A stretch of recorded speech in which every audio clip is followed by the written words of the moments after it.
योगीराम सूरत कुमार, योगीराम सूरत कुमार, योगीराम सूरत कुमार जय गुरुराय।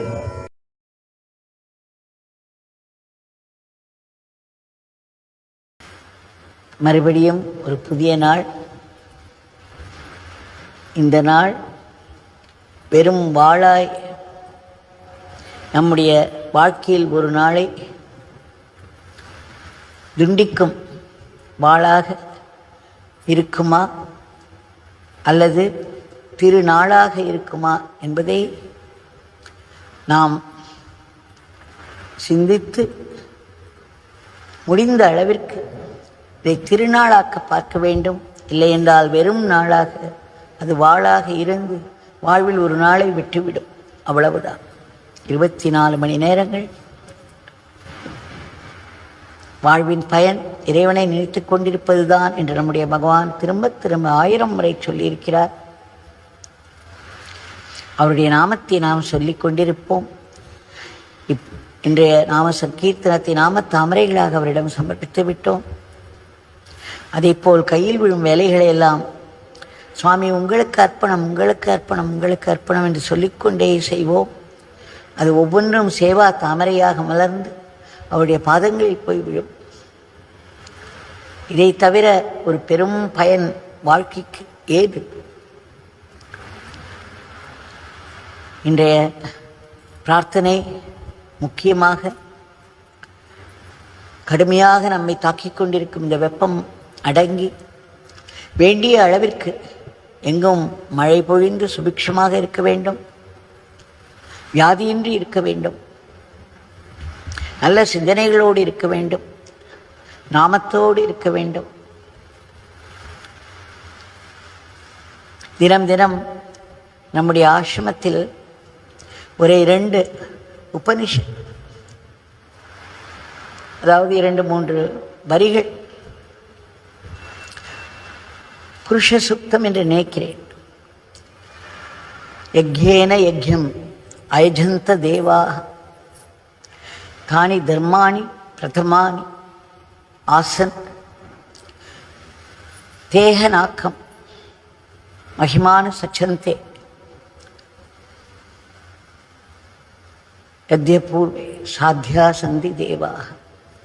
இது தினம் தினம் ஆசிரம பூஜாரி வெங்கடேஷ் அவர்கள் சொல்வதை கேட்கலாம். காலையிலும் சரி மாலையிலும் சரி. இதனுடைய அர்த்தம் மிகவும் வியப்பாக இருக்கிறது. யக்ஞேன யக்ஞம், இறைவனை அடைவதற்கு நாம் வேள்வி செய்து கொண்டே இருக்க வேண்டும். இந்த வேள்வியை செய்வதுதான் எல்லா தர்மங்களிலும் முதன்மையான தர்மம் என்று இந்த வரிகள் சொல்கின்றன. இந்த வேள்வியை செய்துதான்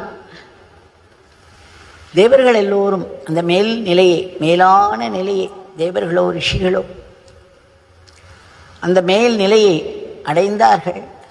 இந்த யஜ்யத்தை செய்பவர்கள் அனைவரும் அந்த நிலையை அடைவார்கள். இந்த யஜ்யம் என்ன? நாம் ஒரு யஜ்யம் என்று சொல்லும் பொழுது அதை ஆங்கிலத்தில் சாக்ரிஃபைஸ் என்று சொல்கிறோம். இந்த யஜ்யம் என்பதன் அர்த்தம் ஒரு வேள்வி.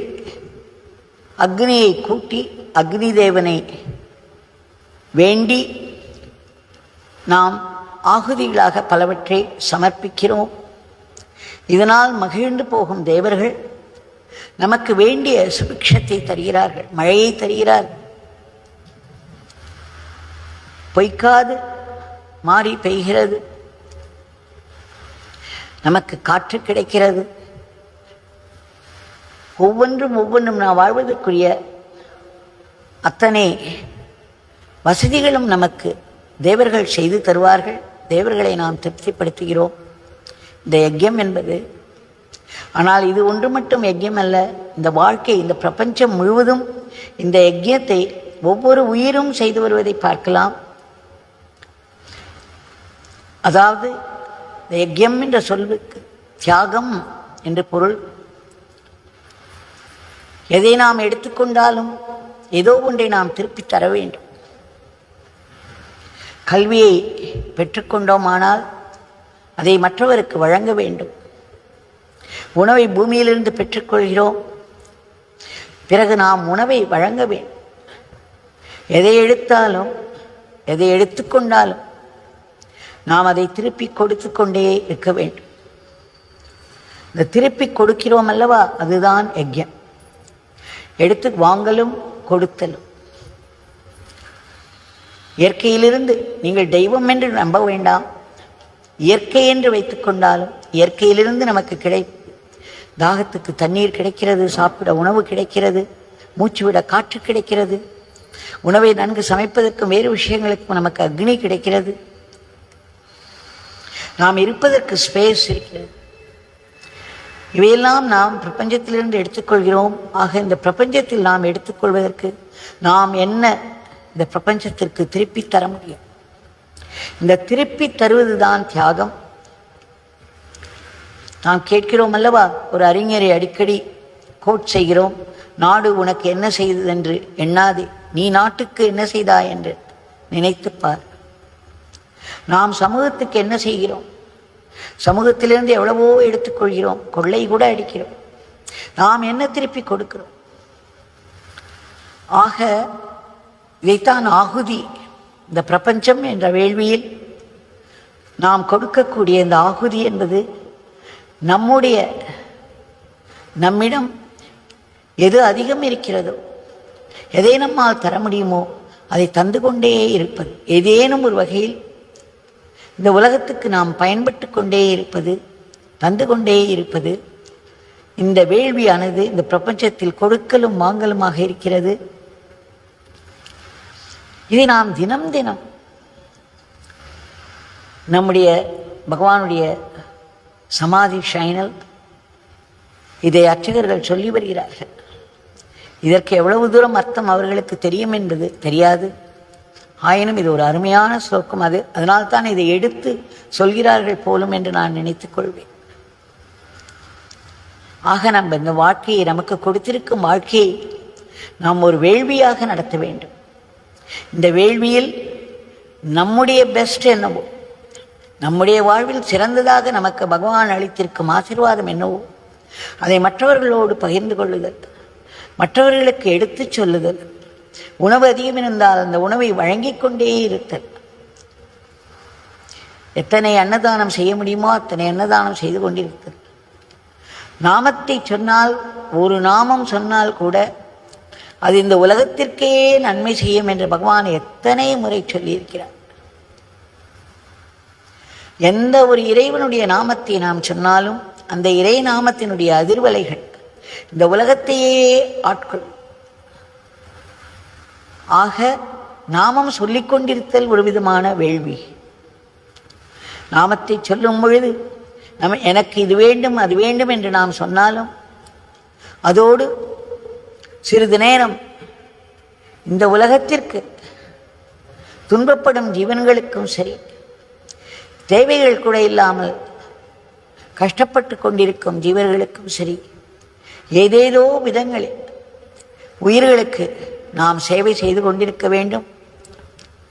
இந்த சேவை செய்வது நாம சேவையாக இல்லை, வாழ்க்கையில் செய்யும் சேவையாக, அதாவது செயல் சேவையாகவும் இருந்தாலும் சரி.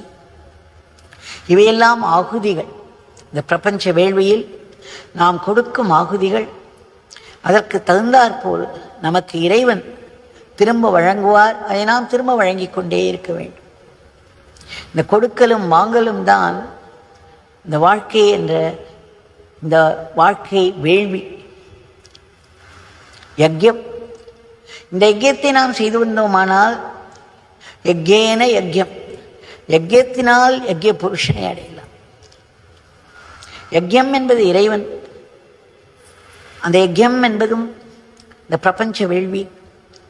ஆக நாம் நாமத்தை சொல்லிக்கொண்டு, நம்முடைய பகவான் சொல்லியிருக்கிறார் அல்லவா, இந்த நாமத்தை சொல்பவர்களுக்கு அவர்களுக்கு மட்டும் நன்மை நின்று விடாது, அவர்களை சுற்றியுள்ளவர்களுக்கும் அந்த நன்மை கிடைக்கும். இந்த உலகத்திற்கே அது நன்மை செய்யும். இந்த பிச்சைக்காரனுடைய தந்தையின் பணிக்கும் அது உதவி செய்யும் என்று சொல்கிறார். இந்த நாமம் சொல்வது எவ்வளவு ஒரு நன்மையை பயக்கிறது. இந்த நாமம் சொல்வதும் ஒரு வேள்வி. யாருக்கு எது கொடுத்தாலும் நம்மிடம் உள்ளது எப்பொழுதும் பகிர்ந்து கொண்டே இருக்கிறோம் அல்லவா, அது ஒரு வேள்வி. சுயநலம் இல்லாமல் பொது நலத்திற்காக பிரார்த்தனை செய்வது, நம்மால் முடிந்த உதவிகளை செய்தால் போதும், நமக்கு அப்பாற்பட்டு செய்ய வேண்டும் என்பதில்லை. இப்படி எதையாவது நாம் நல்ல சிந்தனையோடு எதையும் எதிர்பார்க்காமல் செய்வதெல்லாம் இந்த பிரபஞ்ச வேள்வியில் ஒரு ஆகுதியாக ஆகிவிடும். இதைவிட தியாகம் என்ன இருக்கிறது? இந்த தியாகமே நமக்கு அமிர்தத்தை கொண்டு வரும். அமிர்தத்துவ புத்திராக நம்ம எல்லாம் அமிர்தத்தின் குழந்தைகள் என்று தானே அழைக்கிறார். தியாகத்தினால் தியாகேனை அமிர்தத்துவமானச என்று நாம் பார்க்கிறோம் உபனிஷத் வாக்கியத்தை. எதனாலும் நாம் இறைவனை அடைய முடியாது, தியாகத்தினால் மட்டுமே இறைவன் என்ற அமிர்தத்தை நாம் அடைய முடியும். இறைநிலை என்ற அமிர்தத்தை, மரணமில்லா பெருவாழ். இதைத்தான் நாம் தினம் தினம் வேண்டி வருகிறோம். இன்றைய பிரார்த்தனையில் நமக்கு மழை பொய்ப்பதும் வெப்பம் அதிகரிப்பதும் இயற்கையின் சீற்றம் அடைந்து வன்முறைகளில் இயற்கையே ஈடுபடுவதும் எதனால்? நாம் சரியான ஆகுதி கொடுக்காததால். சுயநலம் நம்மை ஆட்கொண்டு எல்லாவற்றையும் நமக்கு நமக்கு என்று பதுக்கிக் கொள்கிறோம். அதனால் வந்த வினைதானது. இயற்கையை நாம் மதிப்பதில்லை. நம்முடைய முன்னோர்கள் ஒவ்வொன்றையும் ஒரு தேவதையாக வழிபட்டார்கள். நதி என்றால் நதிக்கு ஒரு தேவதை, மரம் என்றால் மரங்களுக்கு ஒரு தேவதை, விலங்குகளுக்கு ஒரு தேவதை, வனத்திற்கு வன தேவதை. இப்படி ஒவ்வொன்றையும் ஒரு தேவதையாக, ஒரு கடவுளாக உருவகப்படுத்தி வழிபட்டு வந்தார்கள். இந்த வழிபடுதல் அந்த உருவத்திற்கு அகர்பத்தி ஏற்றி வைப்பது அல்ல, அதை முறையாக கையாளுவது. எது நம்மிடம் வந்தாலும் அதை நாம் முறையாக கையாளுவதும், நம்மிடம் இருப்பதை மற்றவர்களோடு பகிர்ந்து கொண்டே இருப்பதும், இவையெல்லாம் இந்த பிரபஞ்ச வேள்விக்கு மிகவும் அவசியமானது. இதனால் நமக்கு என்ன பலன் கிட்டும்? உயர்ந்த பலன். இறைவனையே நாம் அடைவோம். நாம் இறைவனாக ஆக முடியும். பெரும் ஆற்றல் நம்மை வந்து சேரும். பெரும் காரியங்கள் நம் மூலம் நடக்கும். இல்லையென்றால் ஒரு சிறிய வட்டத்தை நமக்கு வைத்துக்கொண்டு நான் எனது என்பதிலேயே வாழ்ந்து கொண்டிருப்போம். அந்த சுயநலமே நம்முடைய வாழ்க்கையாகிவிடும். இதனால் என்ன? திரும்ப திரும்ப பிறவி, திரும்ப திரும்ப இன்பம் துன்பம் மாறி மாறி வந்து நம்மை அலைக்கழித்து கொண்டிருக்கும். பயம் நம்மை அலைக்கழிக்கும், கோபம் நம்மை அலைக்கழிக்கும், பொறாமை, பழிவாங்குதல், காமம், துக்கம், இப்படி இந்த உணர்ச்சிகளினால் நாம் அலைக்கழிக்கப்பட்டு மேலும் மேலும் துன்பத்தை சேர்த்துக்கொள்வோம். ஆக பகவானிடம் நாம் வேண்டிக்கொள்வோம். நாமும் ஒரு வேள்வி, அது மிகவும் சுலபமான வேள்வி. இந்த நாமத்தை உட்கார்ந்த இடத்திலேயே அல்லது ஒரு வேலை செய்து கொண்டிருக்கும் பொழுதே சொல்லிக் கொண்டிருக்க முடியும். அப்படி சொல்லிக் கொண்டிருக்கும் பொழுது இந்த நாமம் இந்த உலகத்திற்கு நன்மை செய்யட்டும், இந்த உலகத்திற்கு வேண்டியதை தரட்டும் என்ற ஒரு உயர்ந்த எண்ணத்தோடு இந்த நாமத்தை நாம் சொல்லும் பொழுது நம்முடைய வாழ்க்கை தியாகமயமாக ஆகிறது. நாம் சரியான ஆகுதியை இந்த பிரபஞ்ச வேள்வியில் கொடுத்து கொண்டே இருக்கிறோம். இதுதான் வாழ்க்கையின் பயன். இன்றைய பிரார்த்தனையிலும் நாம் வேண்டிக்கொள்வோம். நமக்கு வேண்டிய அளவில் மழை பொழிய வேண்டும். இயற்கையின் சீற்றங்கள் எல்லாம் தணிய வேண்டும். கொடிய நோய்கள், கோர விபத்துக்களை எல்லாம் இறைவன் கட்டுக்குள் வைக்க வேண்டும். மக்கள் மனதில் உள்ள வேண்டாத எண்ணங்களை, பாப்ப எண்ணங்களை, அசுர எண்ணங்களை அழிக்க வேண்டும் என்று வேண்டிக்கொள்வோம். நாட்டுக்கு ஒரு பெரிய முன்னேற்றத்தை தர வேண்டும் என்று வேண்டிக்கொள்வோம். பகவானுடைய நாமத்தை இடைவிடாது சொல்ல வேண்டும், ஆனந்தமாக சொல்ல வேண்டும். அவருடைய உபதேசங்களையும் லீலைகளையும் திரும்ப திரும்ப மனதிற்கு கொண்டு வந்து அவற்றையெல்லாம் ஆத்ம சக்தியாக நாம் மாற்றிக்கொள்ள வேண்டும் என்று வேண்டிக்கொள்வோம். அவருடைய கைகளிலே சாத்வீக கருவியாக மட்டுமே நாம் இயங்க வேண்டும் என்று வேண்டிக்கொள்வோம். வாழ்க்கை என்ன கொண்டு வந்து கொடுத்தாலும் சுகமோ துக்கமோ இறைவனிடமிருந்தே அது வருவதனால், இறைவனுடைய சங்கல்பத்தினால் வருவதால் அதையெல்லாம் ஆசீர்வாதமாக மட்டுமே நாம் பார்ப்போம். ஏனென்றால் இதெல்லாம் சத்தியம். சத்தியத்தின் அடிப்படையில் எது நடந்தால் அது மிகவும் கற்பனையாக நமக்கு தோன்றும். அது எப்படி எல்லாவற்றையும் ஆசீர்வாதமாக ஏற்றுக்கொள்வது? யாரேனும் இறந்து விட்டால் அது ஆசீர்வாதமா? நமக்கு வேலை பறிபோய்விட்டால் அது ஆசீர்வாதமா? வாழ்க்கையில் சதா துன்பங்களில் அடிபட்டு கொண்டே இருந்தால் அது ஆசீர்வாதமா என்றெல்லாம் கேள்விகள் எழுகிறது. ஆனால் அது இறைவனிடமிருந்து வருகிறது. அதில் இறையின் நீதி இருக்கிறது. அந்த இறையின் நீதி இருப்பதனால் அதையும் நாம் மௌனமாக ஏற்றுக்கொண்டோமானால் அது நம்மை மனது அளவில் ஒரு உயர்ந்த நிலையை கொண்டு போய் விட்டுவிடும். நமக்கு ஒரு ஆன்மீக முன்னேற்றத்தை தரும். அந்த ஆன்மீக முன்னேற்றத்தில் மனம் தூய்மையாகி இறை நிலையை அடையும். இந்த ஒரு பெரும் வேள்வி, இதில் ஒரு பெரு நிலை நமக்கு கிடைக்கிறது. ஆனால் இது தியாகத்தினால் தான் கிடைக்கும். என்ன தியாகம்? நடக்கும் துன்பங்களை எல்லாம் துன்பங்களாக பார்க்காமல் பிடிவாதமாக ஆசீர்வாதமாக பார்த்து இறைவனிடமிருந்து வருகிறது, இது கண்டிப்பாக ஒரு ஆசீர்வாதம் தான் என்று பிடித்து கொண்டோமானால் அது எப்படி ஆசீர்வாதமாக மாறுகிறது என்பதையும் நம்மால் பார்க்க முடியும். அதில் என்ன ஒரு பெரும் பலன் கிட்டுகிறது என்பதையும் நம்மால் பார்க்க முடியும். ஆக இதையெல்லாம் சத்சங்கத்தில் நாம் கேட்கும் விஷயங்களையெல்லாம் அத்தோடு அதற்காக உட்கார்ந்து கூட கொள்ளாமல் எழுந்து செல்வது அல்லது கேட்டதை அந்த க்ஷணமே மறந்து போவது, இவையெல்லாம் ஆகுதி ஆகாது. அது வெறும் வீண் நேரமாகும். இந்த வீண் நேரம் நம்முடைய வாழ்நாளில் துண்டிக்கும் ஒரு வாளாக மட்டுமே செயல்படும். ஆனால் நாம் செய்ய வேண்டியது ஒவ்வொரு நாளையும் திருநாளாக ஆக்க வேண்டும். இந்த நாட்களை நாமத்தினாலும் சேவையினாலும் நிரப்புவோம். பகவானிடம் வேண்டிக்கொள்வோம்.